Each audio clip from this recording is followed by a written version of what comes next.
వసుదేవసుతం దేవం కంసచాణూరమర్దనం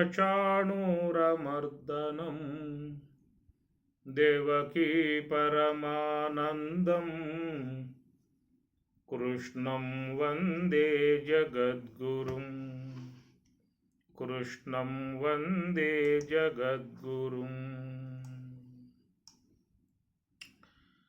కోరిన కోర్కులు కోయని కాట్లు తీరవు నీవీత్రెంచక భారపు పగ్గాలు పాప పుణ్యములు నేరుపునవో నీవు వద్దనక అంతర్యామి అలచితి సొలసితి ఇంతట నీ శరణిదే సొచితిని అంతర్యామి. జనుల సంగముల జకరోగములు విడువవు నీవు విడిపించక వినయపు దైన్యపు విడువని కర్మము చనదది నీవిటు సంతసపరచగా అంతర్యామి అలసితి సొలసితి. మదిలో చింతలు మైలలు మణుగులు వదలవు నీవవి వద్దనక ఎదుటనే శ్రీ వెంకటేశ్వర నీవదే అదనగాచితివి అట్టిట్టనక అంతర్యామి అలచితి సొలసితి ఇంతట నీ శరణిదే సొచితిని అంతర్యామి.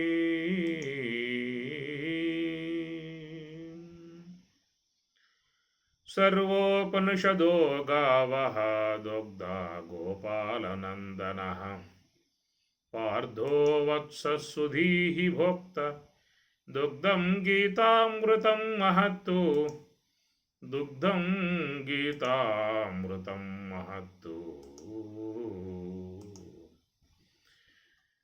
భగవద్గీత 2వ అధ్యాయము సాంఖ్యయోగము.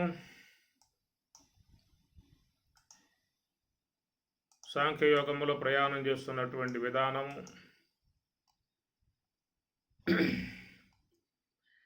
స్వధర్మం అపి చావేక్ష న వికంపితుం అర్హసి ధర్మ్యాద్ధియుద్ధా శ్రేయోన్యతు క్షేత్రియస్య న విద్యతే యదృచ్ఛయా చోపపన్నం స్వర్గద్వారం అపావృతం సుఖినః క్షత్రియాః పార్థ లభంతే యుద్ధం ఈదృశం. ఇక్కడ యుద్ధం అనేటువంటి మాట వాడబడతా ఉన్నది. ఇది బాహ్య యుద్ధమా అంతర్యుద్ధమా అనేటువంటి విషయాన్ని అందరూ కూడా తెలుసుకోవాల్సి ఉంటుంది. బాహ్య యుద్ధం రోజు జరుగుతున్న విధానమే. క్షత్రియులు చేసేదేముంది? ప్రతి కుటుంబంలో యుద్ధాలు జరుగుతూనే ఉన్నాయి. సంసారం అనేది ఒక స్మాల్ యుద్ధరంగం. అందువల్లే పూర్వకాలంలో ఈ సంసారంలో ప్రవేశించడానికి ముందే వాళ్ళకి విలువిద్య అందించేవారు. విలువిద్య అంటే బ్రహ్మ విద్య అన్నమాట. అందువల్ల ఆ కాలంలో చిన్నప్పుడు ఉపనయన సంస్కారం చేసి సంస్కారవంతుడిగా చేసి గురువుకి అప్పచెప్పి గురుకులాశ్రమంలో వారికి చక్కగా తాత్విక సంబంధమై ఉన్న జ్ఞానాన్ని, జీవితంలో ఎలాంటి ఆటుపోట్లు వచ్చినా, ఎలాంటి బాధలు వచ్చినా, దుఃఖాలు వచ్చినా, వేదనలు వచ్చినా, ఎలాంటి వచ్చినా కానీ తట్టుకు నిలబడగలిగేటువంటి శక్తి ఒక బ్రహ్మ విద్యకు మాత్రమే ఉన్నది. అందువల్ల మరి పూర్వకాలంలో చూస్తే చిన్నప్పుడే వాళ్ళకి అలాంటి మనోస్థైర్యాన్ని ప్రసాదించేటువంటి బ్రహ్మ విద్యను అందించిన తర్వాత సంసారంలోనికి వాడిని ప్రవేశింపజేసేవారు. అందువల్ల బ్రహ్మచారి అని అన్నారు. వివాహం కాకముందు అతనికి పేరు బ్రహ్మచారి అంటారు. బ్రహ్మం అంటే భగవంతుడు, బ్రహ్మతత్వం. అలాంటి బ్రహ్మము యొక్క విషయమునందు చక్కగా అధ్యయనం కలిగి ఉన్నాడు కాబట్టి వానిని బ్రహ్మచారి అన్నారు. అట్లా వచ్చింది పేరు. వివాహం కాకపోతే బ్రహ్మచారి అనేది లోకంలో ఈనాడు వాడుకుంటూ ఉన్నాము. కానీ అది కాదు అర్థం. ఆ కాలంలో చిన్నప్పుడే మీ గృహాలలో కూడా గమనించండి, వివాహానికి ఒక వారం ముందు వానికి ఒడుగు చేస్తారు. ఒడుగు అంటారు, ఉపనయన సంస్కారం అంటారు. అట్లా వానికి ఆ యొక్క ప్రక్రియ చేసిన తర్వాత ఇట్లా కాశీకి పోతున్నా అని చెప్పి అని అంటాడు వాడు. తర్వాత మరొక వ్యక్తి వచ్చి ఎందుకు కాశీకి పోతావురా, వివాహం చేస్తావురా అని చెప్పి తీసుకొచ్చి తతంగంగా సాగిపోయే విధానం మనం చూస్తూ ఉంటాము. ఇది పూర్వకాలంలో ఇది క్రియారూపకంగా ఉన్నది కాబట్టి దాన్ని మనం జ్ఞాపకం చేసుకునే విధానంలో వివాహానికి పూర్వం ఒడుగు అనేది పెట్టి యజ్ఞోపవేత ధారణ చేసి ఇవన్నీ కూడా చేసే విధానం చూస్తే అది పూర్వం ఆ ప్రకారంగా ఉన్నది ఆచారం. ఆ తర్వాత మరుగైపోయింది. ఏమిటా ఆచారం అంటే వానిని సంస్కరింపజేయటము, బ్రహ్మ విద్య ద్వారా సంస్కరింపజేయటము, మంచి సంస్కారాన్ని అందించటము. మనసు లోపల సంస్కారం ఇచ్చినట్లయితే రాబోయే కాలంలో ఎలాంటి సమస్యలు వచ్చినా కానీ సులభముగా మనోస్థైర్యంతో ఎదుర్కొంటాడు అనేటువంటి ఒక భావంతో ఆ కాలంలో బ్రహ్మ విద్యను అందించారు. తర్వాత కాలంలో రూపం మారిపోయి ఇప్పుడు ఎందుకురా బ్రహ్మ విద్య నీకు, చిన్న వయసులో చాలా జీవితం ఉన్నది, ఎన్నో అనుభవించాల్సి ఉన్నది, ఏమైనా వయసు అయిపోయిందా, ఈ రామకృష్ణ అని చెప్పని, ఈ బ్రహ్మము అని చెప్పిన, జ్ఞానం అని చెప్పిన, యోగం అని చెప్పిన ఇవన్నీ ఏమిటి ఇప్పుడు అసలు, ఇవన్నీ ఇప్పుడు చేసుకోవాలి, అన్నీ ఉడికిపోయిన తర్వాత రేపో మాపు చేస్తామని చెప్పి అన్నప్పుడు ఆ పూట ఆరంభం చేసుకోవాలి. కానీ ఇప్పటి నుంచి ఎటువంటి అని చెప్పేసి లోకంలో ఆ ప్రకారంగా ఒక ప్రచారం వచ్చేసింది. అందువల్ల పిల్లకాయలు ఈ బ్రహ్మ విద్యకు దూరం అయిపోయారు. అందువల్ల వారికి సరైనటువంటి అవగాహనాత్మక జ్ఞానం లేకపోవటం వల్ల మరి నాడు నానా తిప్పలు పడతా ఉన్నారు, నానా ఇబ్బందులు పడతా ఉన్నారు. సరైనటువంటి యొక్క అవగాహన లేని విధానంలో ఈనాడు కుటుంబాలన్నీ కూడా అల్లకల్లోలాగా ఉన్నాయి. ఏ కుటుంబం చూసినా కానీ సమస్యలతో బాధలతో కొట్టుమిట్టాడుతూ ఉన్నాయి. కాబట్టి ఈ ప్రకారముగా చిన్నప్పుడే వానికి బ్రహ్మ విద్య ఇవ్వాలి. కాబట్టి అలాంటి యొక్క బ్రహ్మ విద్య అనేటువంటి విలు విద్య పరిచయం కలిగినట్లయితే ఆ తర్వాత సంసారం అనేటువంటి యుద్ధరంగంలో ప్రవేశించినప్పుడు అక్కడ ఎలాంటి ఆటుపోట్లు వచ్చినా కానీ, సమస్యలు వచ్చినా కానీ, బాధలు వచ్చినా కానీ అదొక సంకులం, సామాన్య విషయం కాదు. భార్య, బిడ్డలు, కొడుకులు, కోడళ్ళు, మనవాళ్ళు అన్నీ ఉన్నటువంటి కుటుంబాలలో అందరికి అనుభవంలో ఉన్న విషయమే. మాలాంటి వాళ్ళకి తప్ప అందరికీ కూడా అది అనుభవంలో కొట్టుమిట్టాడుతూ ఉన్న వ్యవహారం. అప్పుడప్పుడు వైరాగ్యం వస్తుంది. నేను పోతున్నా, ఇంతే, నాకెందుకు సంసారం, ఇదంతా పెద్ద తలనొప్పి అయిపోయింది, నేను యాగలేను, నేను పోతున్నా, ఆశ్రమానికి పోతున్నా, ఋషికేశం పోతా అంటాడు, హరిద్వారం పోతా అంటాడు, ఆశ్రమానికి పోతా, సన్యాసం చూసుకుంటా అంటాడు. ఏమీ పోయే అవకాశాలు ఉండవు అనుకోండి. అదేదో ఆవేశంలో వచ్చే మాటలు తప్ప ఒకవేళ ఆవేశంతో గడప దాటి ఊరు వెళ్ళపల దాకా పోయి మళ్ళీ ఆయన కూర్చుని మళ్ళీ వచ్చే విధానమే కానీ పోయే విధానమే ఉండదు. ఎందుకంటే రాగపాశాలు గట్టిగా పట్టేశాయి. తాళ్ళ కంటే, మోకుల కంటే, గొలుసుల కంటే మహా బలవత్తరమై ఉన్నటువంటివి ఈ రాగపాశాలు. ఏమాత్రం అడుగు బయట పెట్టి వెళ్ళావా అని చెప్పనంటే ఏమంటే మనసు లోపలికి మనవరాలు వస్తుంది, మనవడు వస్తాడు, తాతయ్య అంటాడు వాడు, ఇంక అడగపోతా మన అమ్మని ఇంటికి వచ్చేయటం అన్నమాట. కాబట్టి ప్రకారంగా ఏంటంటే సంసారంలో వచ్చేటువంటి ఆటుపాట్లు తట్టుకోవడానికి విలువిద్య ఇది ఒక యుద్ధరంగం. కాబట్టి మానవ జీవితమే ఒక యుద్ధరంగం. పుట్టినప్పటి నుంచి మరణ పర్యంతం వరకు యుద్ధమే. స్కూలుకు పోయాడు, చదవాలి, చదవకపోతే ఆడ అయ్యవారు కొడతాడు, ఇంటికి వస్తే అమ్మ నాన్న కొడతారు, నాన్న తిప్పలు పడతాడు, పగలల్లా రాత్రంతా మేలుకుంటాడు, ఏదో బైహాడ్ చేస్తాడు, ఎగ్జామ్స్ రాస్తాడు, అమ్మయ్య అని చెప్పి అనుకుంటాడు, ఏదో పాస్ అయ్యాడు, పట్టా చేత్తో పట్టుకున్నాడు. ఇక మళ్ళీ ఉద్యోగ ఏట, అది ఒక యుద్ధం. ఆ ఉద్యోగం కోసంగా నానా తంటాల పడి తిప్పల పడి అనేక ఆఫీసులు పోయి అది ఒక యుద్ధం రంగంలో ఇది విజయం సాధించి ఏదో ఒక సీటు సంపాదించుకుంటాడు, ఉద్యోగం సంపాదించుకుంటాడు. మళ్ళీ అక్కడి నుంచి మళ్ళీ యుద్ధరంగం ఆరంభమవుతుంది. కాబట్టి రకంగా చూస్తే ఏదో క్షత్రియులకు మాత్రమే యుద్ధం వస్తుందని చెప్పి అనుకోమాకండి. లోకంలో ప్రతి ఒక్క మానవుడు ఏ రంగంలో ఉన్నా కానీ ఆ రంగంలో వాడికి ఒక పోరాటమే, అదొక పోరాటంగా సాగిపోయేటువంటి జీవన విధానము. అలాంటి దాంట్లో విజయం సాధించుకుంటూ ముందుకు పోతూ ఉండాలి.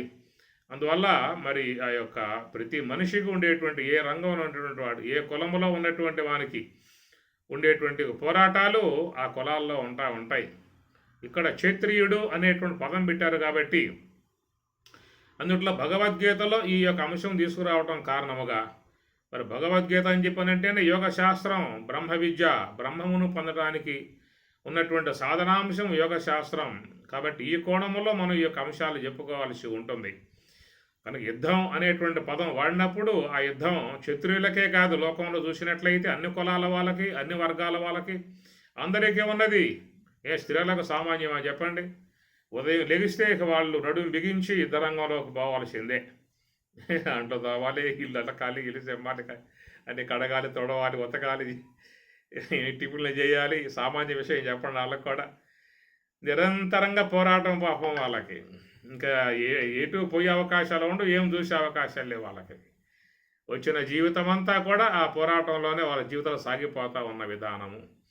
సరే, ఈ ప్రకారంగా చూస్తే యుద్ధం అనేటువంటి మాట తీసుకున్నట్లయితే మరి ఎక్కడ ఉండేటువంటి యొక్క రంగాలలో వాళ్ళు ఎప్పుడూ కూడా పోరాట విధానాలు సాగుతూ ఉండేటువంటివే. సామాజిక కొన్ని వాటిని సాధించే విషయాల్లో కూడా మరి యుద్ధాలు జరుగుతూ ఉన్నాయి. స్వాతంత్ర్య పోరాటం అదొక యుద్ధం.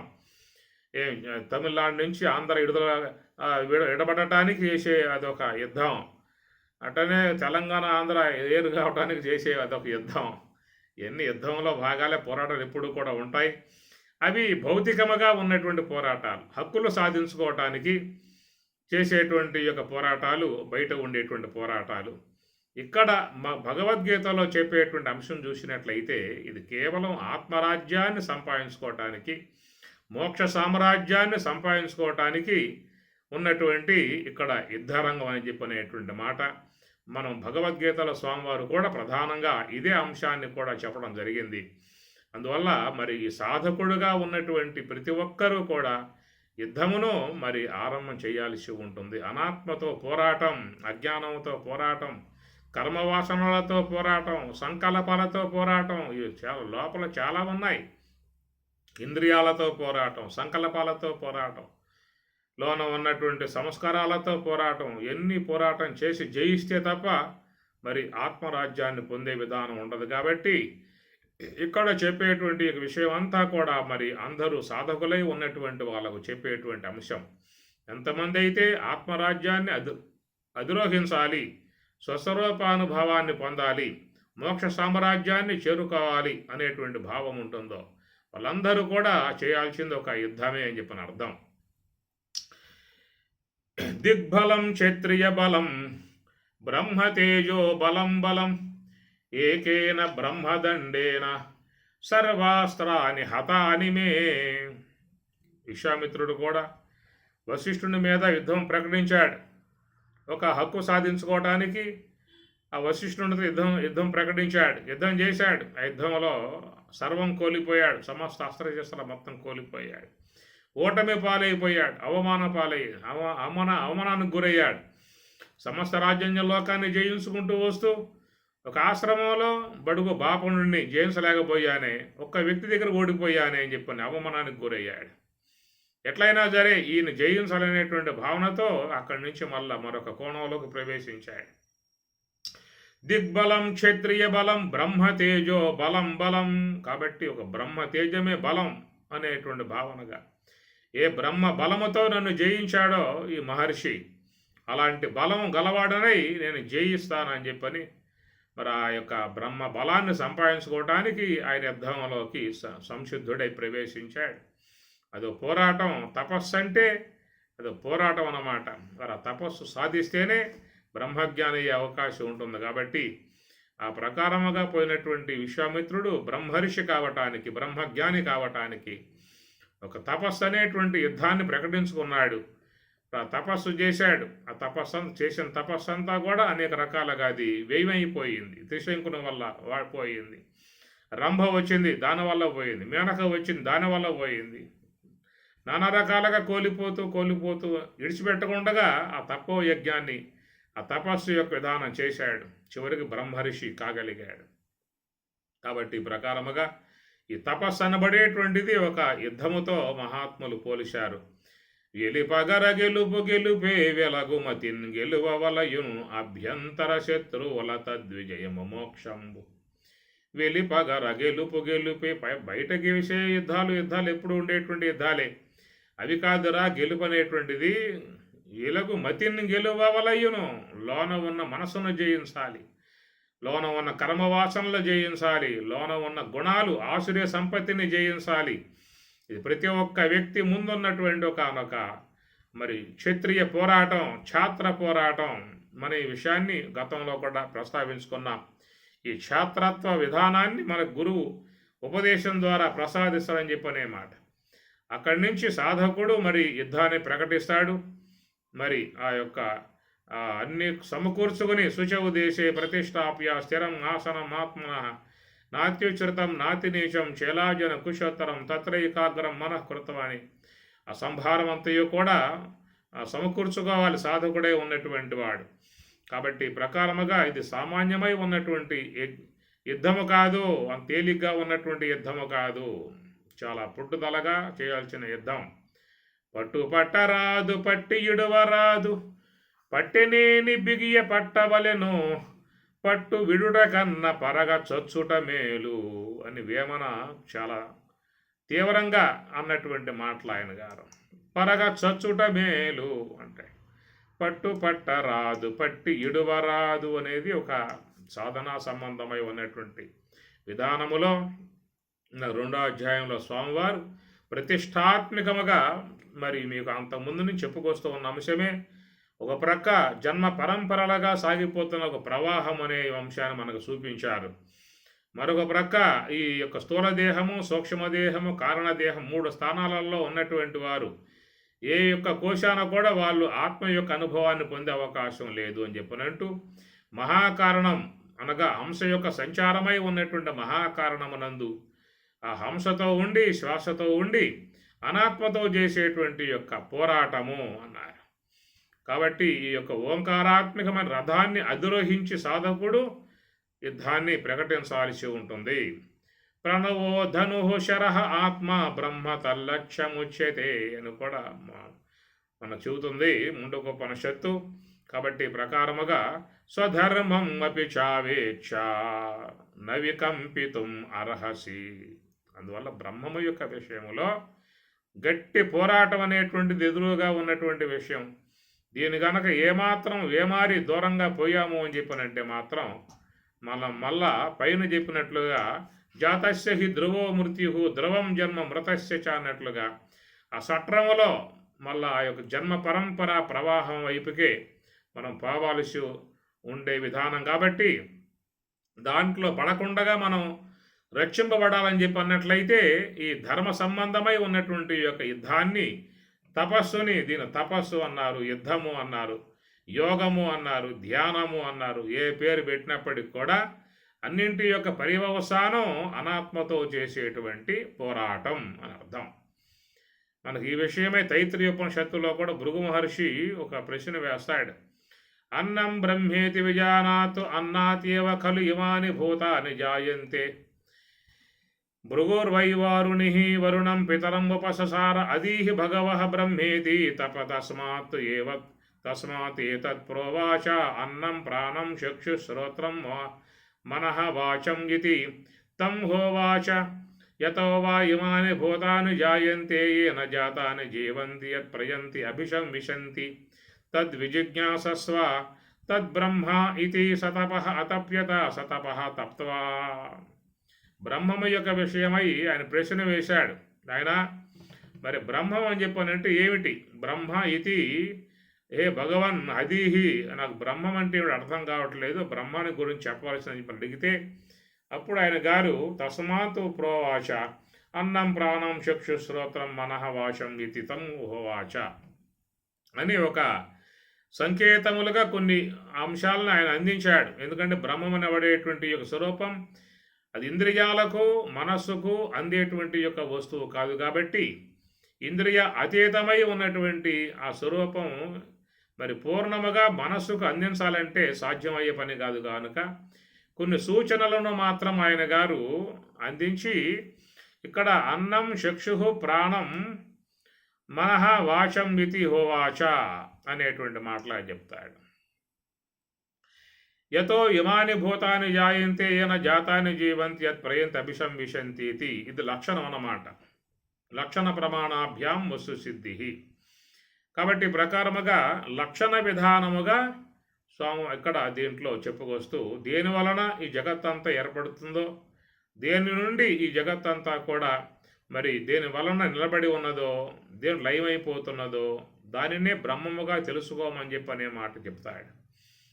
మరి ఈ ప్రకారంగా ఇదమిద్దముగా కొన్ని లక్షణాలు మాత్రమే చెప్పి ఈ విధంగా తెలుసుకోవాల్సి ఉంటుంది అనేటువంటి మాటలు వాడిన తర్వాత ఎట్లాగయ్యా మనసుకు అందేది కాదు, వాక్కులకు అందేది కాదు, ఇంద్రియాలకు అందేది కాదు, మరి ఎట్లా తెలుసుకోవడం అనే విషయం చూసినప్పుడు సతపహ అతప్యత అయా తపస్సు అనేటువంటి ఒక అంశం ఉన్నది.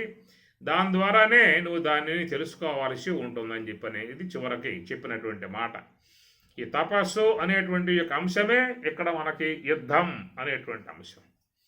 తైత్రీయంలో ఆరోపహంగా చెప్పుకొచ్చాడు, భగవద్గీతలో స్వామివారు ఈ రూపకంగా చెప్పుకొస్తూ ఉన్నారు. కాబట్టి బ్రహ్మము యొక్క విషయంలో సందేహం కలిగి మరి బ్రహ్మం అంటావు కదా అంటున్నారు కదా, మరి ఎట్లా దాని విషయము అని చెప్పి అన్నప్పుడు దాని విషయం అడిగినప్పుడు చెప్పే వాళ్ళకు కూడా చాలా ఇబ్బందికర పరిస్థితే. ఎందువల్ల ఇబ్బందికర పరిస్థితి అని చెప్పని మరి దాంట్లో ఏ గుణాలు లేవు, ఆకారం లేదు, ఇంద్రియాలకు తెలియబడేది కాదు, మోహాలకు అందేది కాదు, వాక్కులకు తెలియబడేది కాదు. మరి ఈ ప్రకారంగా ఉన్నప్పుడు అడిగిన వానికి దాని విషయమై అవగాహన చేయించాలంటే ఎట్లా కుదిరే అవకాశం ఉంటుంది.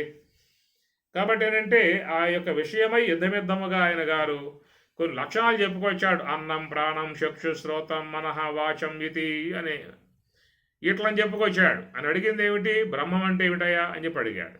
అన్నప్పుడు దాని విషయం చెప్పాలి కదా, అది చెప్పలేక ఇవన్నీ చెప్పుకొచ్చాడు. నాయన ఇవో ఈ పట్టుకో, ఇవన్నీ ముందు పట్టుకో, ఎందుకంటే ఇట్లను పట్టుకుంటే నువ్వు దాన్ని చేరుకునే అవకాశం ఉంటుందని చెప్పనేటువంటి మాట అన్నమాట. అన్నం ప్రాణం చక్షు శ్రోత్రం మనః వాచం ఇతి ఇవన్నీ కూడా ఇవ్వటం కారణం ఏంటంటే నువ్వు వీటిని పట్టుకున్నట్లయితే నువ్వు ఏ యొక్క వస్తువుని నువ్వు అడుగుతూ ఉన్నావో దాని వద్దకు నువ్వు పోవటానికి గల మెట్లు వీటి వల్లనే నీకు సాధ్యమవుతుంది అనేటువంటి మాట. అంతకు మించి మరొక విధానం లేదు.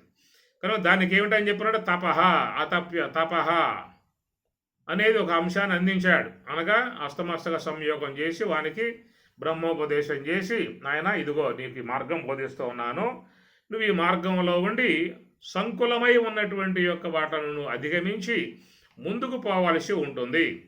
ఎందుకంటే అన్నం ప్రాణం చక్షు శ్రోత్రం మనః వాచం ఇతి అనగా జ్ఞానేంద్రియములు, కర్మేంద్రియములు, అంతరేంద్రియములు ఇవన్నీ కూడా మధ్యలో ఉన్నాయి.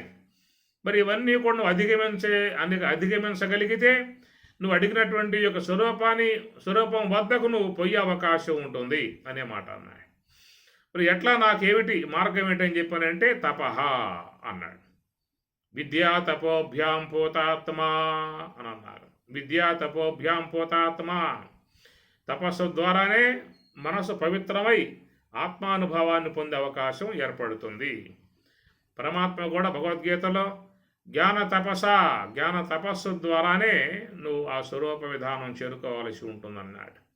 బహవహ జ్ఞాన తపస, బహవహ అనేక మంది జ్ఞాన తపస్సు ద్వారానే మద్భావం ఆగతాహ నా ఉనికిని బ్రాహ్మీ అనుభవాన్ని వాళ్ళు చక్కగా పొందగలిగారు అని చెప్పనన్నాడు. కాబట్టి ఈ ప్రకారంగా చూసినట్లయితే జ్ఞాన తపస్సు అన్నా, ధ్యానము అన్నా, యోగము అన్నా, అవికంప యోగము అన్నా, లేదా యుద్ధము అని చెప్పనన్నా అనేక పదాలు ఇక్కడ వాడబడుతూ ఉన్నాయి. అన్నింటి యొక్క సారాంశం ఏంటంటే మరి నీ యొక్క మార్గం, నీ దిశ ఉత్తర దిశగా మారాలి. దక్షిణ దిశగా పోయేటువంటి యొక్క నీవు ఉత్తర దిశకు నీ యొక్క దృష్టిని మరలించాలి. ప్రకృతికి ఏటవాలుగా పోయేటువంటి యొక్క నీవు ఇక ప్రకృతిని ఎదిరించి మరి ఆ యొక్క నదికి ఎదురుగా ఈదుకుంటూ పోయే విధానంగా అనేటువంటి అంశం ఇక్కడ మనకు అర్థమవుతుంది. కాబట్టి దీనినే మరి యుద్ధం అన్నారు. దీన్నే ఉపనిషత్తుకారులు కూడా తపహ అన్నారు. అలాంటి తపో సంబంధమై ఉన్న అంశం మన భృగువల్లిలో మరి తైత్రీయంలో చెప్పుకొచ్చే అంశాలు చాలా అద్భుతముగా ఉండేటువంటివి. ఆయన తపస్సులో కూర్చుంటాడు. తపస్సులో కూర్చుని ఒక విషయాన్ని అవగాహన చేసుకుని ఇంటికి తండ్రి వద్దకు వస్తాడు. నేను బ్రహ్మాన్ని గుర్తించాను అంటాడు. బ్రహ్మం ఎట్లా ఉంటుంది చెప్పరా అని చెప్పి అడిగాడు. దాని విషయమే మాట్లాడతాడు.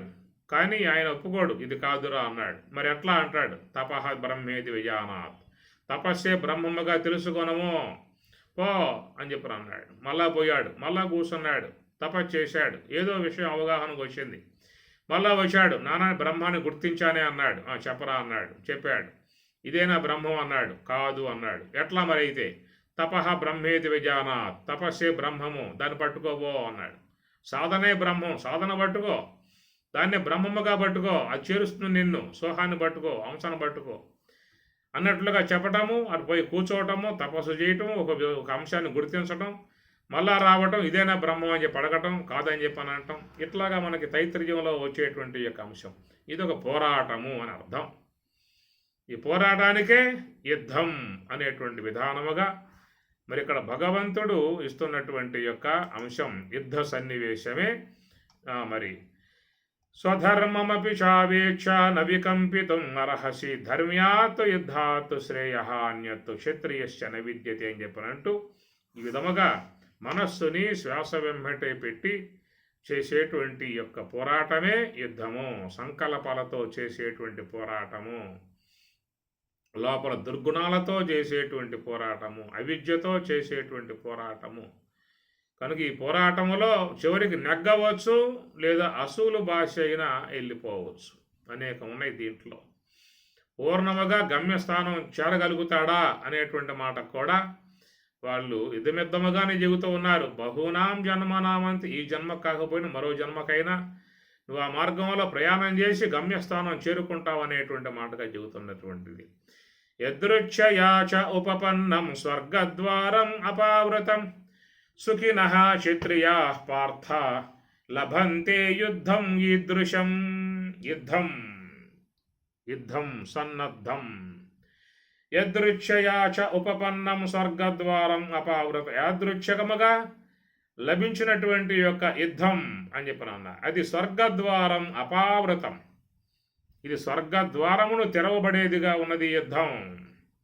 స్వర్గం, స్వ అంటే ఏం చెప్పుకున్నాం, బ్రహ్మము. గమ్ అంటే పొందటం. స్వహ గం స్వర్గం. స్వహ గమ్, గమ్ అంటే గమల గతవు అని అర్థం. స్వర్గము అని చెప్పన్నప్పుడు అది లోకంలో మనకు చెప్పే మాట. మరణానంతరం పుణ్య విశేషముతో వారు స్వర్గానికి పోవటం అనేటువంటిది. ఆ స్వర్గములో దివ్య భోగాలు అనుభవించే విధానము. తిరిగి మరలా క్షీణే పుణ్య మరిత్యలోకం విశంతి. ఆ పుణ్యం కాస్త క్షీణించిందా అంటే మళ్ళీ మరిత్యలోకానికి వస్తున్నారనే మాట. అది మనకు యజ్ఞయాగాదుల ద్వారా లభ్యమయ్యేటువంటి స్వర్గం అది.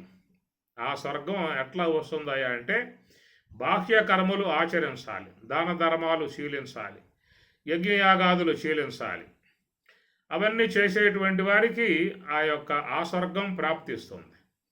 ఇక్కడ ఈ స్వర్గం ఏమిటని చెప్పనంటే స్వ అంటే బ్రహ్మము, స్వహ అనగా బ్రహ్మము తాను. గమ్ అంటే పొందటం. గమ్ అంటే పొందటం అనగా స్థూలదే అన్నమయ కోశం, ప్రాణమయ కోశం, మనోమయ కోశం, విజ్ఞానమయ కోశం, ఆనందమయ కోశం. ఇవన్నీ కూడా దాటుకుంటూ పోవాలి. ఈ పోయేదానికి గమ్మల గతవు, గమనయుక్తమై ఉన్నటువంటి విధానం, దాటుకుంటూ పోవాలి. ఆ విధంగా పోయినవాడే ఆ యొక్క ఆత్మస్వరూప అనుభవాన్ని పొందే అవకాశం ఏర్పడుతుంది. కాబట్టి ఇది యదృచ్ఛయా చ ఉపపన్నం. మనకు ఒక అదృష్టం, మనం ఈనాడు స్వరాజ్యాశ్రమంలో పడ్డామంటే ఆ యొక్క మహాత్ముల దివ్య బోధలు, అంతరార్థ సంబంధమై ఉన్న బోధలు, అట్టనే సాధనా సంబంధమై ఉన్నటువంటి సరైనటువంటి కోణం. ఎందుకంటే మరి ఆ మార్గంలో చెప్పేటువంటిది తత్వమశాది మహావాక్యాలు. ఇవి కేవలం లోకంలో బోధన మాత్రముగానే చెప్పుకుంటూ ఉన్నారు. మేము మహావాక్య శ్రవణం చేశాము, మహావాక్యాలను బాగా అధ్యయనం చేశాము, కాబట్టి మేము అహం బ్రహ్మాస్మి అయిపోయామనేదిగా కేవలం భావమాత్రముగానే లోకంలో చాలామంది ఉన్నారు. చాలామంది ఈ విధంగా తత్వమస్య మహావాక్యాలని అధ్యయనం చేశాం. తత్కారణంగా అహం బ్రహ్మాస్మి, నేను బ్రహ్మమై ఉన్నాననే భావం మాకు ఏర్పడింది. కాబట్టి మేము మోక్షాన్ని పొందాము అనే భావనతో చాలామంది ఉన్న విధానం. కాబట్టి స్వామివారు ఇక్కడ అవి కేవలం శ్రవణ మాత్రముగా చేసే వాక్యాలు కావు. శ్రవణ మాత్రముగా చేసేటువంటి యొక్క వాక్యములు అవాంతర వాక్యాలు. సమస్త శాస్త్రమంతా కూడా అవాంతర వాక్యాలే. అవాంతర వాక్యాలని గురువు ద్వారా శ్రవణం చేసి ఆత్మానాత్మల విషయమై అవగాహన చేసుకోవాల్సి ఉంటుంది. ఇక ఆ తర్వాత ఈ మహావాక్యములుగా ఉన్నటువంటి అపరోక్ష భావాన్ని పొందింపజేసేటువంటి మహావాక్యములు, కేవలం పరోక్ష భావాన్ని మాత్రమే ఇచ్చేటువంటివి అవాంతర వాక్యాలు. అది గురువు ముఖత లభ్యమయ్యేటువంటి అంశము. మహావాక్యములు అన్నప్పుడు అవి కేవలం సాధనతో ముడిపడి ఉన్నటువంటివి మహావాక్యములు. గుర్తుపెట్టుకోండి. కేవలం శ్రవణ మాత్రముగా సంబంధం పడి ఉన్నటువంటివి అవాంతర వాక్యములైతే, సాధనతో సంబంధం పడి ఉన్నటువంటివి మహావాక్యములు. అది శ్రోత్రేంద్రియం ద్వారా చేసేది శ్రవణ మాత్రం, హంస యొక్క ఆశ్రయంలో చేసేది సాధనాంశము. ఈ సాధనాంశములో ఉన్నటువంటి వారికి కలిగే అనుభవాలు తత్వమసి అహం బ్రహ్మాస్మి, సర్వం కలివిదం బ్రహ్మ అనేటువంటివన్నీ కూడా వాళ్ళకి ఆ నివృత్తి మార్గములో లభ్యమయ్యేటువంటి అనుభవ సంబంధమై ఉన్నటువంటి మజురీలు అన్నమాట. ఇవన్నీ కూడా ముందుగా సోహం, అది గురువు ద్వారా లభ్యమైనటువంటి యొక్క విధానం. యదృచ్ఛయ అన్నాడు. ఉపపన్నం, ఉపపన్నం అంటే ఉప అంటే దగ్గర, ఉపపన్నం ప్రాప్తించింది. యాదృచ్ఛకముగా ఏదో పుణ్య విశేషముతో మనకి ప్రాప్తించినటువంటి యొక్క మార్గము. పూర్వకాలంలో ఎంతో కాలం గురుకులాశ్రమాలలో ఉండి నానా తిప్పలబడి, నానా ఇబ్బందులు పడి, నానా సేవలు చేసి ఆ విధంగా ఉండి పొందినటువంటి విధానము అది. లక్ష్మణ గారు కూడా అలాంటి బాధలు పొందారు. ఆయన గారు ఎన్నో ఇబ్బందులు పడి వాళ్ళు రానివ్వకుండా నిరోధిస్తే పట్టుదలగా ఉండి చాలా కాలం ఉండి వాళ్లకు నమ్మకం కలగజేసి వాళ్ళ అనుగ్రహానికి పాత్రుడై ఆ ప్రకారం ఎన్నో ఇబ్బందులు పడి ఆ సాధనను పొందిన విధానం. గురువులు తమ ప్రియ శిష్యులకు పరమ రహస్యములు తెలియబలు కుదురు, అచల స్థిర కళ్యాణం బేయది పురుషులకును నిశ్చయించి బోధింపదగున్. గురువులు తమ ప్రియ శిష్యులకు పరమ రహస్యములు, అవి రహస్యముగా చెప్పేటువంటి విధాన బోధలు, అంత తేలిగా చెప్పేవాళ్ళు కాదు. అడిగినప్పుడే చెప్పగూడున ఆత్మానుభవము పరశివయోగము, అడిగినప్పుడే చెప్పగూడునని కూడా అప్పట్లో ఉన్నాయి. కనుక చెప్పేవాళ్ళు కాదు. చాలా కాలం వాళ్ళ దగ్గర ఉండి శుశ్రూష చేసి అంగ శుశ్రూష, స్థాన శుశ్రూష, భావ శుశ్రూష, ఆత్మ శుశ్రూష 4 ఉంటాయి దీంట్లో. ఈ 4 శుశ్రూషలు కూడా మరి గురువుకు చేసే కాలంలో వాళ్ళ యొక్క అనుగ్రహానికి పాత్రులై ఎంతో కాలం వాళ్ళ పంసన ఉండి ఆ తర్వాత వాళ్ళ అనుగ్రహానికి పాత్రులై ఆ విద్యను పొందిన విధానాలు పూర్వకాలంలో ఉన్నాయి. చాలా ఇబ్బందులు పడ్డా అంత తేలిగ్గా ఆనాటి కాలంలో చెప్పేవారు కాదు. అందుచేత జనకుడు కూడా ఇలాంటి విషయంలో చాలా ఇబ్బందులు పడ్డాడు. చివరికి ఎట్లా మరి ఏ విధంగా మనం సాధించాలి, సరైన మార్గం దొరకటం లేదే అన్న పరితపన చెంది ఒక పెద్ద యజ్ఞాన్ని విరేలిసి దాంట్లో ఒక దాన విధానం ఏర్పాటు చేసి అనే అంశాలు మనకి బృహదారణ్యోపనిషత్తులో వస్తాయి. ఆయన బ్రహ్మ విద్యను పూర్ణముగా పొందటానికి ఎంత ఇబ్బంది పడ్డాడో అనే విషయం మనకు తెలియబడుతుంది బృహదారణ్యోపనిషత్తు ద్వారా. అట్లాగా పూర్వకాలంలో ఎవరూ కూడా అంత తేలిగ్గా చెప్పే విధానం కాదు. చాలా కాలం వాళ్ళ వద్ద ఉండి శుశ్రూష చేసి వాళ్ళకి ఎన్నో సేవలు చేసిన తర్వాతనే ఆ యొక్క బ్రహ్మ విద్య అందించే విధానాలు ఆ కాలంలో ఉన్నాయి.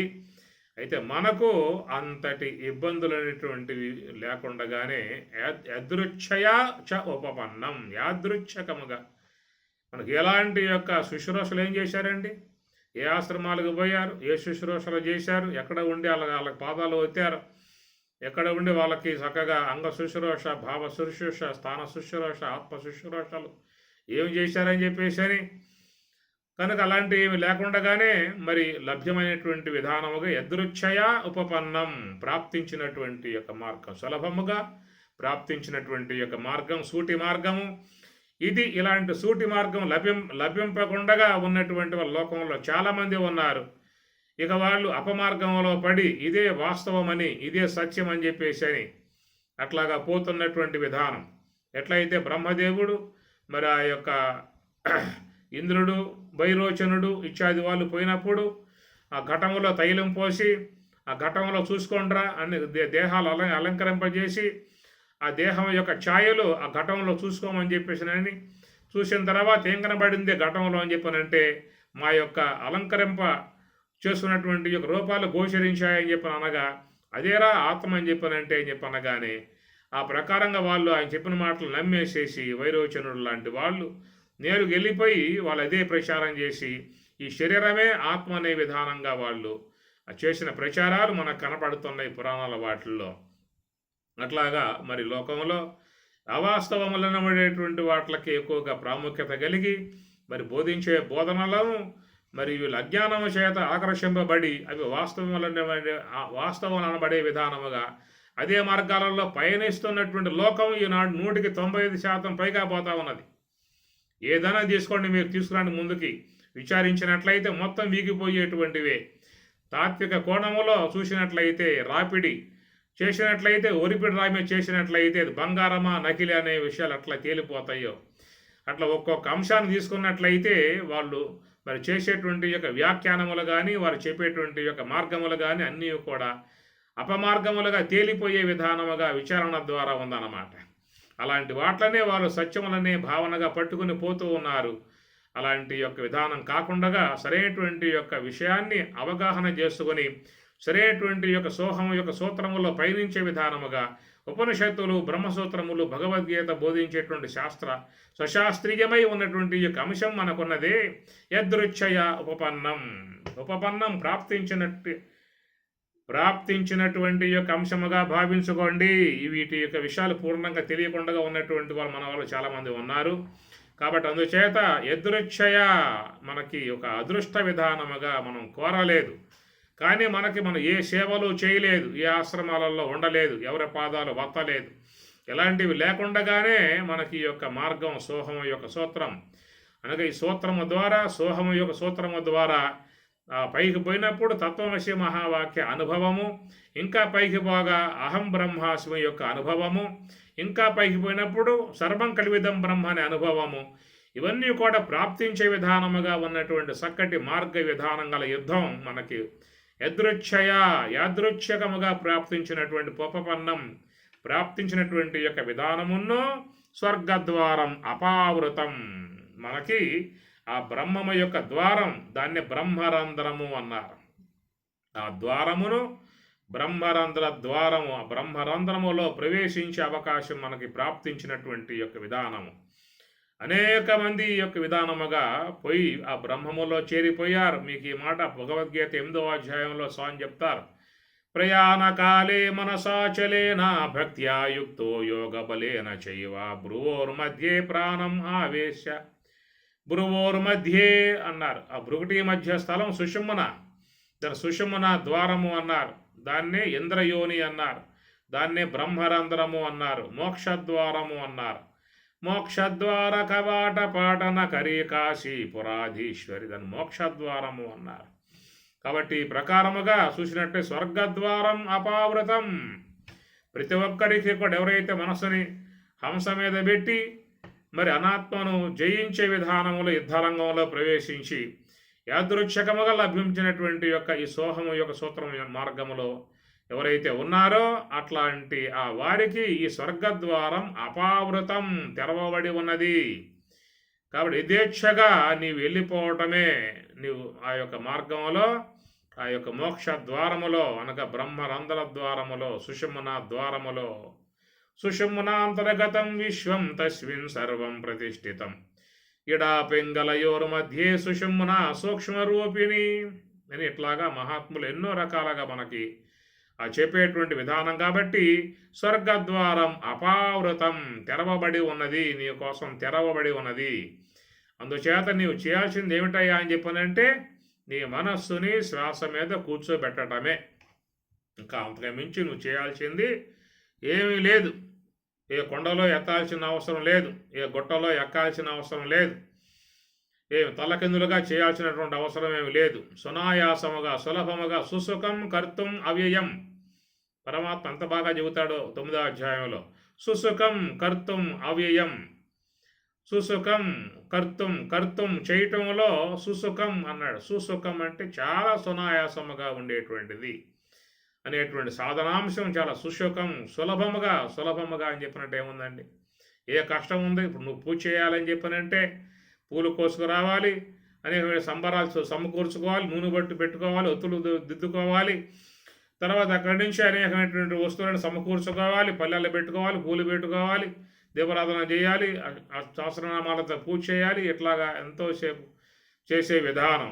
యజ్ఞం చేయాలంటే పద్దెళ్ళు వేయాలి, వాటికలు కట్టుకోవాలి, సంభారం పట్టుకోసుకోవాలి, ఋత్వికులు పిలిపించుకోవాలి, రక్షణలో పెట్టాలి, అవిస్సులు వేయాలి, సమిదలు వేయాలి, వచ్చే పోయే వాళ్ళకి భోజనాలు పెట్టాలి. అంతా కూడా ఒక శ్రమతో కూడి ఉన్నటువంటి యొక్క విధానం. ఇవన్నీ కూడా మనస్సుని ఆ శ్వాస గమనంలో పెట్టడంలో గల ఇబ్బంది ఏమిటి? ఇక్కడ సునాయాసముగా ఉన్న విధానం. కాబట్టి స్వామిగారు ఇక్కడ సుసుఖం కర్తుం అవ్యయం 9వ అధ్యాయంలో చెప్పే మాట ఇది స్వామివారు.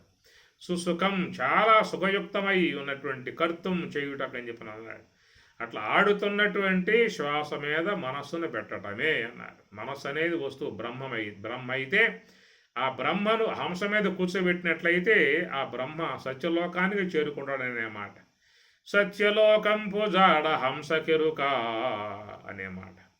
కనుక ఈ బ్రహ్మ అనేటువంటి మనస్సుని హంస మీద పక్షి మీద కూర్చోబెట్టు, వాహనంపై కూర్చోబెట్టు, చక్కగా ఆ మనస్సు బ్రహ్మములో చేరిపోతుంది. దీనికి శ్రమ అనేది ఏమున్నది చెప్పండి? ఏ శ్రమ లేదు.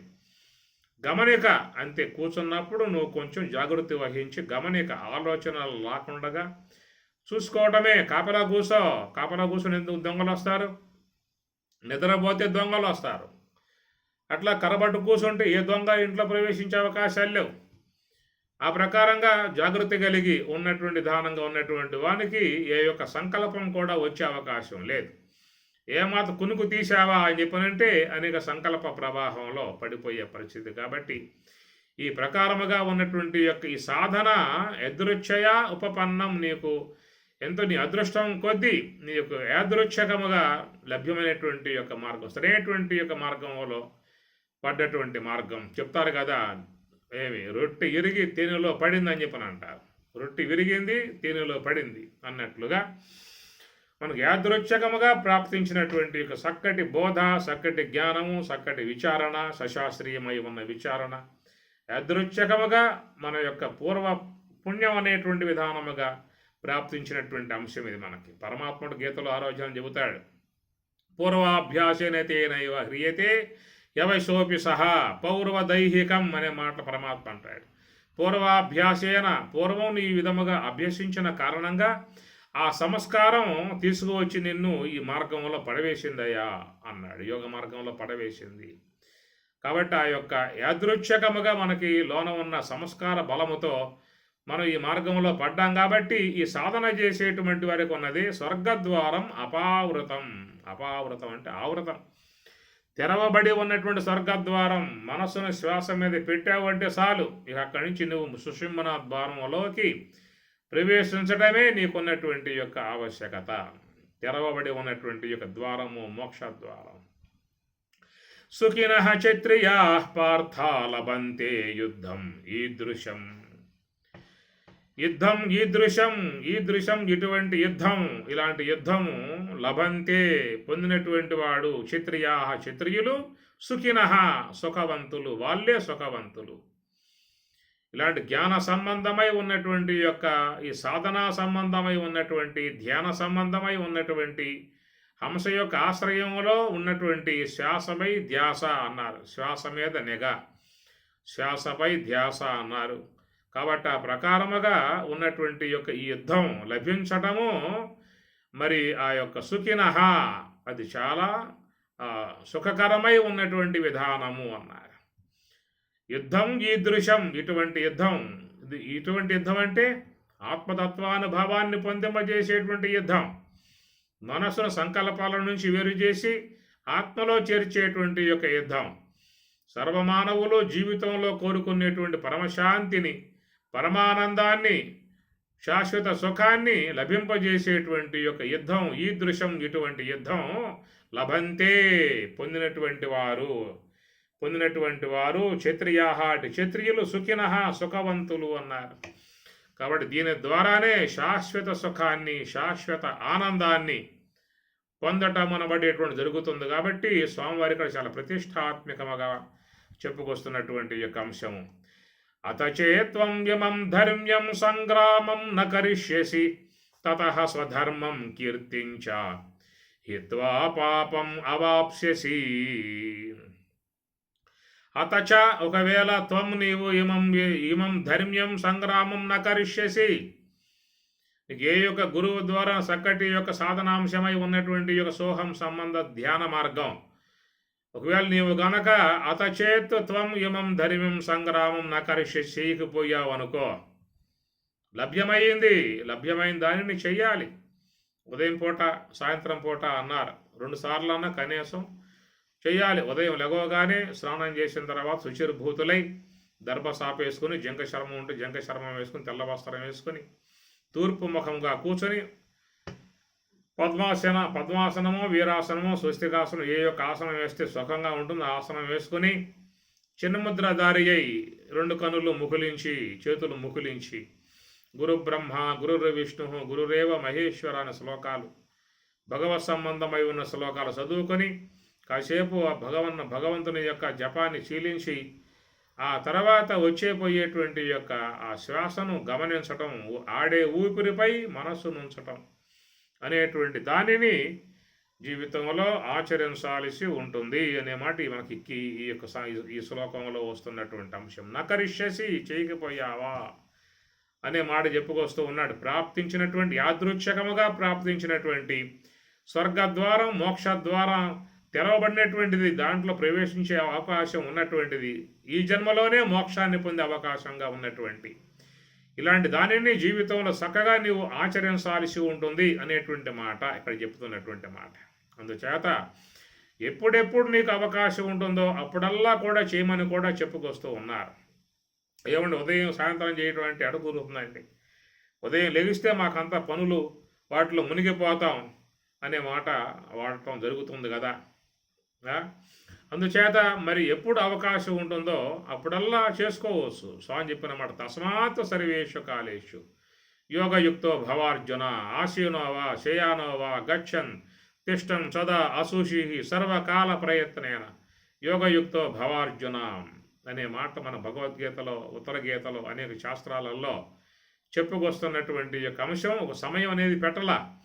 ఒక సమయము అనేది కేవలం దేవత ఆరాధన సంబంధమై ఉన్న విషయంలో మాత్రమే ఉంటుంది. దేవతల ఆరాధన విషయాలన్నీ కూడా ఆ సమయాన్ని పాటించాల్సి ఉంటుంది, పద్ధతులు పాటించాల్సి ఉంటుంది, ఆ క్రమాన్ని పాటించాల్సి ఉంటుంది.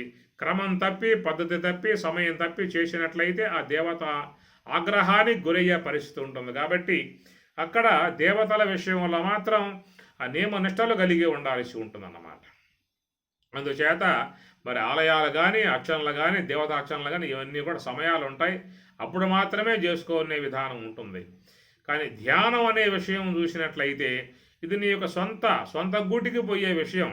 నీ యొక్క స్వస్వరూపాన్ని అర్చించే విధానం. ఇది పరదేవతలను ఆరాధించడం లేదు, నీ స్వరూపాన్ని ఆరాధన చేస్తూ ఉన్నావు. నిన్ను నీవే ఆరాధించుకుంటూ ఉన్నావు. నీ స్వరూపంలోకి పోవటానికే నీవు ప్రయత్నం చేస్తూ ఉన్నావు. కాబట్టి దీని విషయంలో ఇక్కడ నీకు ఎలాంటి యొక్క నియమ నిబంధనలు వాళ్ళు పెట్టింది లేదు. ఆసీనోవా శయానోవా గచ్చన్ తిష్టన్ సదా అశుచి, ఒకవేళ అశుచిగా ఉన్నావు అనుకో నీకు సాధనకు అడ్డీ వచ్చే విధానం కాదు. అందువల్ల పొద్దున్నే చీకటితో లెగవగానే కొంత నీలో ఆ యొక్క మత్తు అనే అంశం ఉంటుంది. కాబట్టి అప్పుడు కూర్చోవటం వల్ల బాగా ధ్యానం కుదిరే అవకాశం ఉంటుంది. నిద్రపోయిన వాళ్ళు పొద్దున్న లెగవగానే ఏమవుతుందంటే సర్వేంద్రియములో కూడా ఉపశమించి అప్పుడే మేలుకొన్నాయి. కాబట్టి అప్పుడే మనస్సు కూడా కొంచెం మగత నిద్రలో ఉంటుంది కనుక ఆ సమయాన్ని నీవు ధ్యానంలోకి మళ్లించుకున్నట్లయితే అది ధ్యాన నిద్ర అవుతుందని చెప్పనే విధానంగా చెప్పుకొస్తారు. కాబట్టి నిద్ర లెగవగానే చాలామంది అట్లాగే కూర్చుని అదే ధ్యానములో ఉండిపోయే విధానం కూడా చేస్తారు. కాబట్టి ప్రకారముగా దీనికి ఎలాంటి నియమ నిబంధనలు లేవు. అశుచిహి అని చెప్పిన పదం వాడాడు. అశుచిగా ఉన్నానే ఎట్లాగా అనే భావన అవసరం లేదు. అశుచి అనేది నీ యొక్క మనస్సు యొక్క సంబంధ భావన. వాస్తవికంగా చూస్తే దేహమంతా అశుచే, లోనకపోతే దేహమంతా మాలిన్యాలేగా, దేహంలో మొత్తం కల్మషాలే కదా. నువ్వు కడిగింది ఎక్కడ? పైన గడిగావు, లోనేం గడిగావు? శరీరం లోపలకు పోతే అన్ని కల్మషాలు, అన్ని మాలిన్యాలు అన్ని లోపల ఉన్నాయి. కాబట్టి అందుచేత ఇది కేవలం దేవతారాధన సంబంధ విషయంలో పాటించే నియమాలు తప్ప ఆత్మజ్ఞాన విషయంలో మనకి మహాత్ములు చెప్పినటువంటిది కాదు. ఏ సమయం వాళ్ళు నిర్దేశించింది కాదు. సతు దీర్ఘకాల నైరంతర్య సత్కార ఆసేవిత దృఢభూమిని చెప్పిన మాట పతంజలి మహర్షి. సతు దీర్ఘకాల అన్నాడు, నైరంతర్య నిరంతరము అన్నాడు, దీర్ఘకాలము అన్నాడు, నిరంతరము అన్నాడు. నిరంతరం అంటే ఎప్పుడైనా సరే, ఉదయమా మధ్యాహ్నమా సాయంత్రమా రాత్రి అనే విధానం ఎక్కడేమి లేదిక. ఎప్పుడు నీకు అవకాశం ఉంటుందో అప్పుడల్లా కూర్చోమని చెప్పిన అర్థంగా సతు దీర్ఘకాల నైరంతర్య సత్కార ఆసేవిత దృఢభూమి అని చెప్పని పతంజలి అయిపోయే మాట. కాబట్టి ఈ ప్రకారముగా చేసేటువంటి యొక్క సాధన విధానములో నీకు ఎప్పుడెప్పుడు అవకాశం ఉంటుంది అప్పుడల్లా కూడా సాధన బలాన్ని పెంచుకోవాలి, సాధన అభ్యాసాన్ని పెంచుకోవాలి.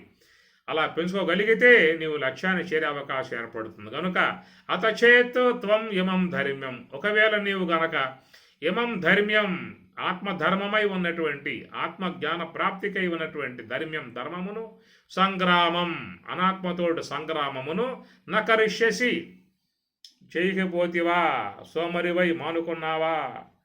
చాలామంది ఇదే విధంగా ఉన్నారు. ఇప్పుడు కాదులేండి, చాలా పనులు ఉన్నాయి, చాలా బాధ్యతలు ఉన్నాయి, అవన్నీ కూడా అయిపోవాలి, అయిపోయిన తర్వాత కానీ ఈయన చేసే అవకాశం కుదరదు అనే విధానాలుగా అన్ని కార్యాలకి ప్రాముఖ్యతనిస్తారు. దీని విషయంలో రాగానే ఇప్పుడు కాదనే మాట పక్కన పెట్టేస్తారు. కాబట్టి ఈ ప్రకారము నకరిష్యసి చేయకపోయావు అంటే తతహ అటు పిమ్మట స్వధర్మమును కీర్తిని చ హిత్వా పోయినటువంటి వాడవై పాపం అవాప్స్యసి, నువ్వు పాపమునే పొందే విధానం ఉంటుంది.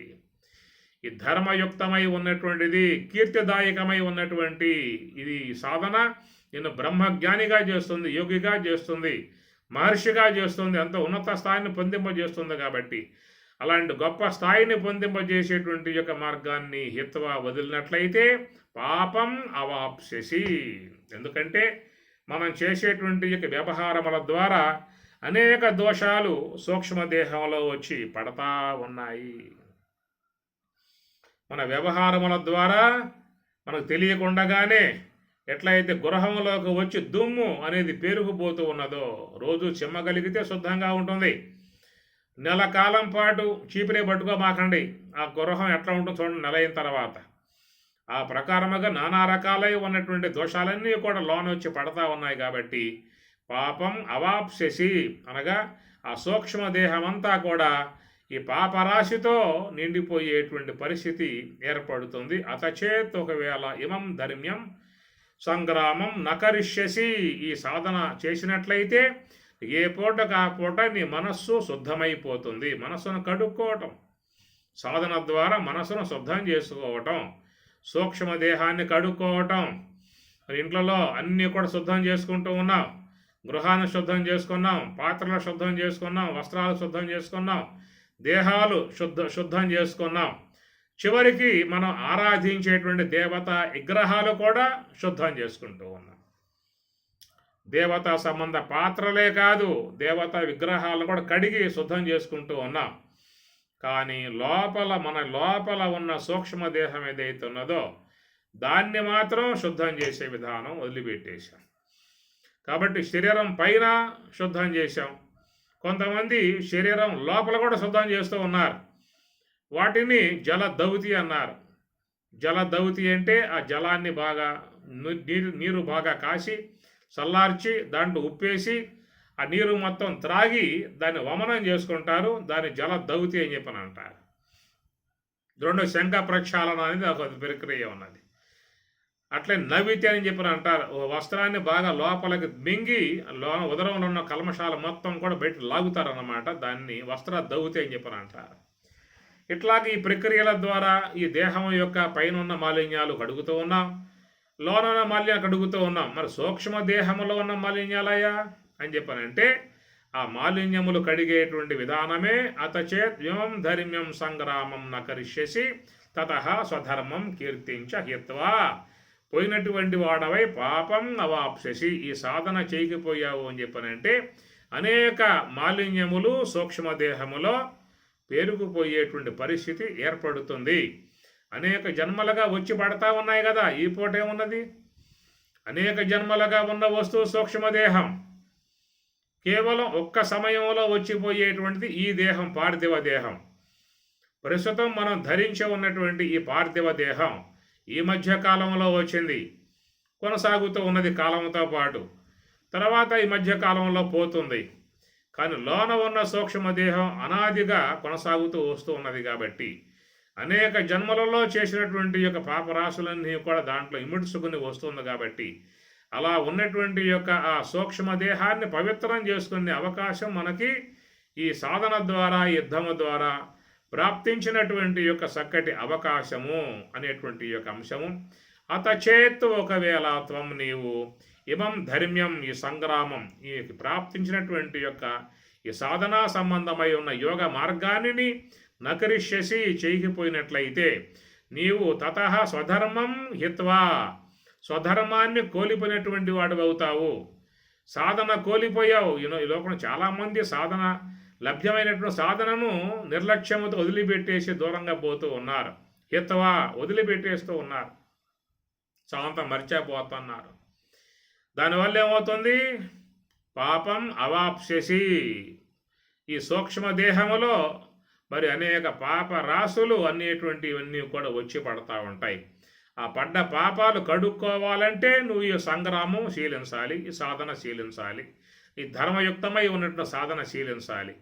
చేయకపోవడం కారణముగా ఎట్లయితే ఇల్లు చిమ్మటం మానుకుంటే ఎట్లా మాలిన్యాలు వచ్చి పడే విధానం ఉంటుందో, ఎట్లా వస్త్రములు శుద్ధం చేసే పని మానుకున్నట్లయితే ఎట్లా దాన్ని బాగా మురికి పట్టి నల్లగా మారిపోతుందో, ఏ ప్రకారంగా పాత్రలు కడకుండా వంట చేసుకుంటూ నానా వ్యాధులు వచ్చే పరిస్థితి ఎట్లా ఉంటుందో, ఆ ప్రకారముగా బయట ఉన్నటువంటి యొక్క వాటిని శ్రద్ధ వహించి శుద్ధం చేసుకునే ప్రక్రియ అందరూ పాటిస్తూ ఉన్నారు.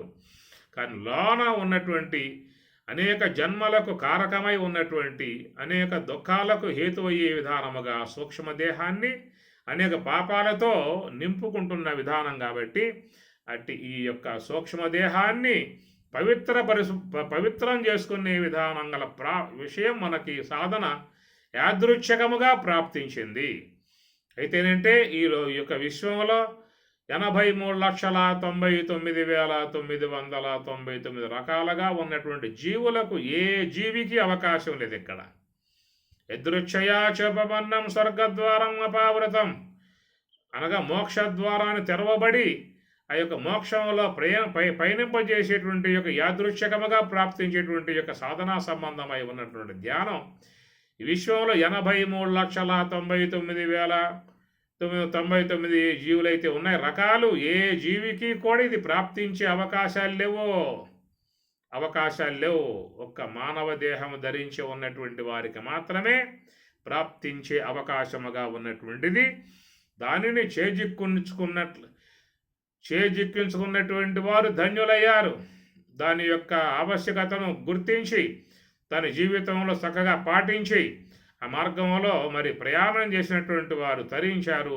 యోగులు, ఋషులు, జ్ఞానులు, తత్వవేత్తలు, బ్రహ్మవేత్తలు, విద్వరేణులు, విదుషీమనులు అనేకమైనటువంటి దాయకాలుగా వాళ్ళు తరించి ఉన్నటువంటి విధానం కాబట్టి అలాంటి యొక్క మార్గం మనకి యాదృచ్ఛికముగా ఏ యొక్క రమణ భగవానుడు, ఈ మరాళ స్వాములు, ఈ యొక్క మరి లక్ష్మణార్యులు, చిన్మయానంద, రామకృష్ణ పరమహంస, వివేకానంద, యాజ్ఞవల్కి, వశిష్ఠుడు, జమదగ్ని, యాసులు, సుకుడు ఇలాంటి ఎంతోమంది మహాత్ములు శీలించినటువంటి యొక్క మార్గం మనకి యాదృచ్ఛికముగా ప్రాప్తించింది కాబట్టి దానిని మనం చేజిక్కించుకున్నట్లయితే చక్కటి గమ్యాన్ని చేరే అవకాశం ఏర్పడుతుంది. కాబట్టి ఆ యుద్ధం, ఆ సాధనా సంబంధమై దానికి ధ్యానం అన్నాము, దానికే పరమాత్మ యుద్ధం అనే పేరు పెట్టాడు. ఎందువల్లంటే మన పోరాటం ఉంది కాబట్టి అనాత్మతో యుద్ధం అనే పేరు పెట్టాడు దానికి. అలాంటి దానిని కనుక మనం కనుక జార విడుచుకున్నాము అంటే పాపం అవాప్స్యసి, ఇంకా అధికమై ఉన్నటువంటి పాపాలలో పడిపోయి ఇంకా పాపాలు సంపాదించుకొని మళ్ళా భవసాగరంలో పడిపోయే పరిస్థితి ఏర్పడుతుంది అనేటువంటి అంశం మనకి ఇక్కడ ఈ యుద్ధం అనే మాట పెడుతూ సాధనా సంబంధ అంశాన్ని చక్కగా స్వామివారు చెబుతున్నటువంటి యొక్క విధానము. ఓం సహనా భవతు సహనౌ భునక్తు సహ వీర్యం కరవావహై తేజస్వినావధీతమస్తు మా విద్విషావహై. ఓం శాంతి శాంతి శాంతి. హరి ఓం తత్సతు. శ్రీ గురుభ్యో నమః. హరి ఓం.